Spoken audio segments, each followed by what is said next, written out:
Welcome back, and now to an NBC News exclusive. A little over a month since the stunning capture of Venezuelan President Nicolas Maduro by U.S. Special Forces, Meet the Press moderator Kristen Welker is in Caracas, where she sat down with Venezuela's interim president Delcy Rodríguez in her first interview with an American journalist since taking office following Maduro's ousting. The interview coming at a historic moment as U.S. Energy Secretary Chris Wright met with Rodríguez on Wednesday, the first time a member of Trump's cabinet has visited Venezuela. Kristen began asking interim President Rodríguez about that power dynamic. Take a listen.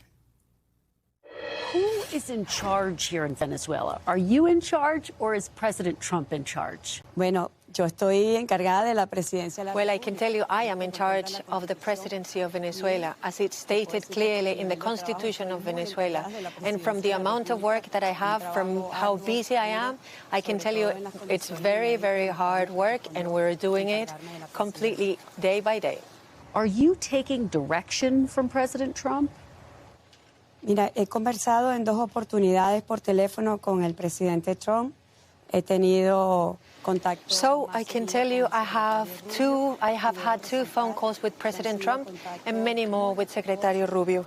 We have, in every single phone call, have had very respectful conversations, and we have kept a high level of cooperation and respect so that we can develop a joint work.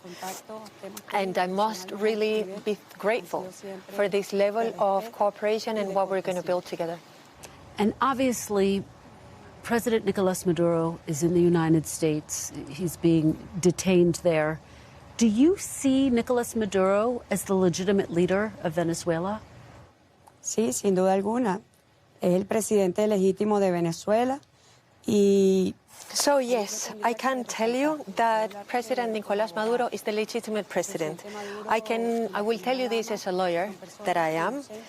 They are both, President Maduro and Cilia Flores, the First Lady, are both innocent.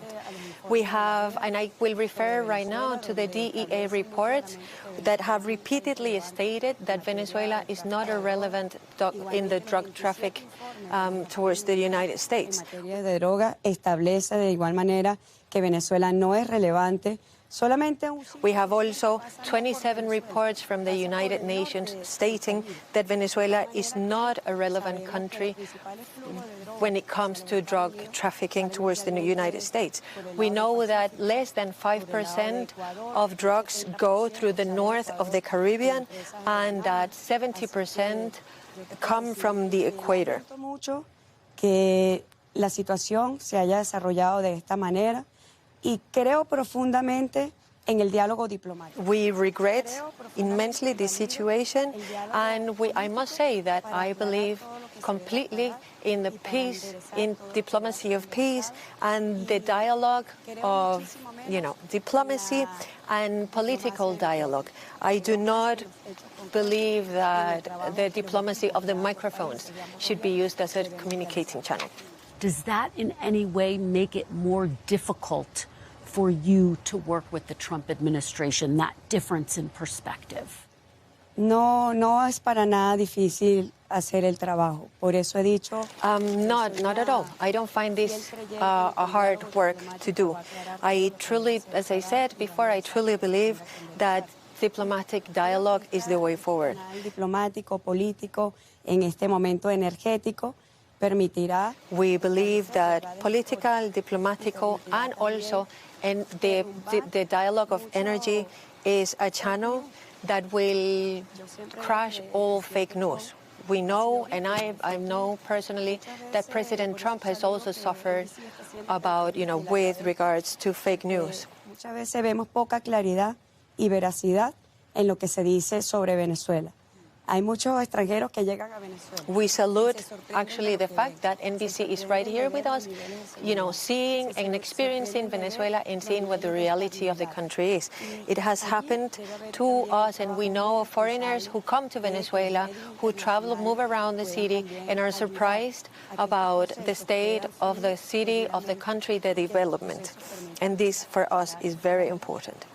Secretary Wright said it is possible that there could be elections here in Venezuela by the end of this administration, so within 3 years, is that realistic? Could there be elections here in Venezuela in 3 years? En Venezuela es un país. Yes, well, Venezuela is a country where we hold elections constantly. We have had over 30 elections, and I don't know if you know, there are some elections which are less known as communal elections, where even projects are defined.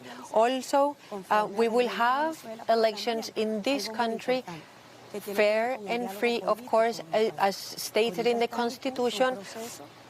And also, we will need to have a political dialogue to make sure that these elections can take place.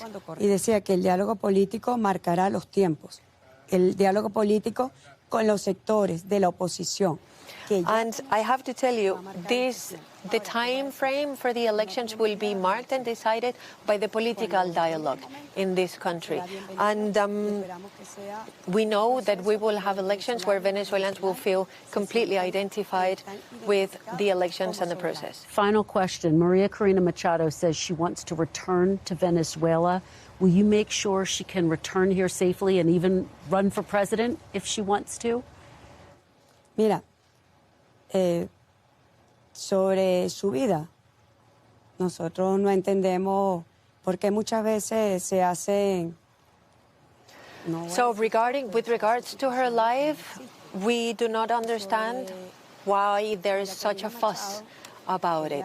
Debe responderle al país sobre su llamado a que Venezuela fuese bloqueada económicamente. Debe responder a los sectores económicos del país. With regards to her coming back to the country, she will have to answer to Venezuela why she called upon an intervention, a military intervention, why she called upon sanctions to Venezuela, and why she celebrated the actions that took place at the beginning of January. So you won't help her return?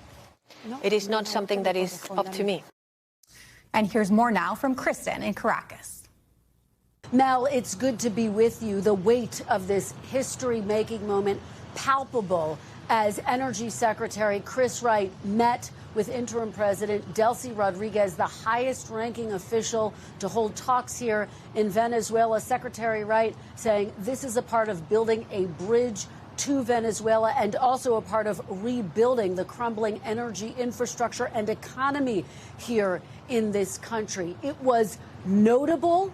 You could feel the presence of the media. In fact, we are told that the interim president remarked on just how many reporters were here to capture the moment, not just reporters from Venezuela, but of course the United States as well. And it speaks to the fact that a shift is underway here in Venezuela. For her part, you could also sense that the interim president was trying to walk a very challenging and fine line, appealing both to her constituents and saying she still believes that Nicolas Maduro is the legitimate leader of Venezuela. Of course, many of them are still loyal to Nicolas Maduro, and at the same time trying to extend an olive branch to the United States, to President Trump, saying that she had spoken to President Trump 2 times, that she has been invited to the White House, and that she anticipates that will happen at some time. For his part, Energy Secretary Chris Wright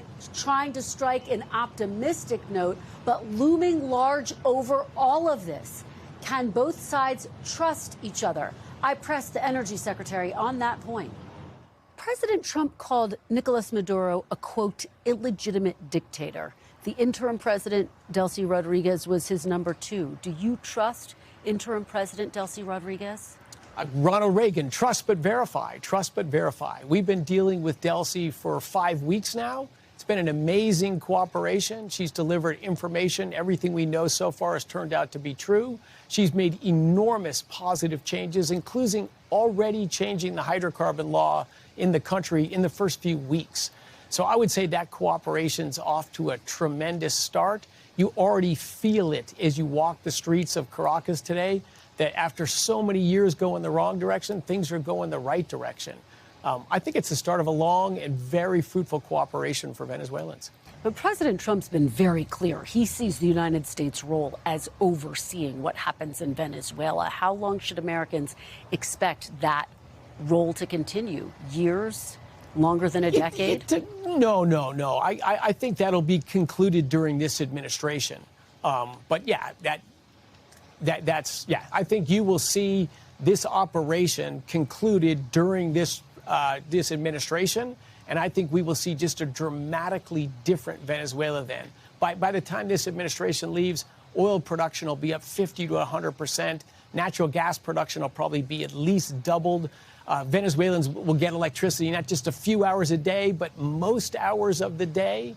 We'll see incomes rising. You'll see millions of Venezuelans returning to this country.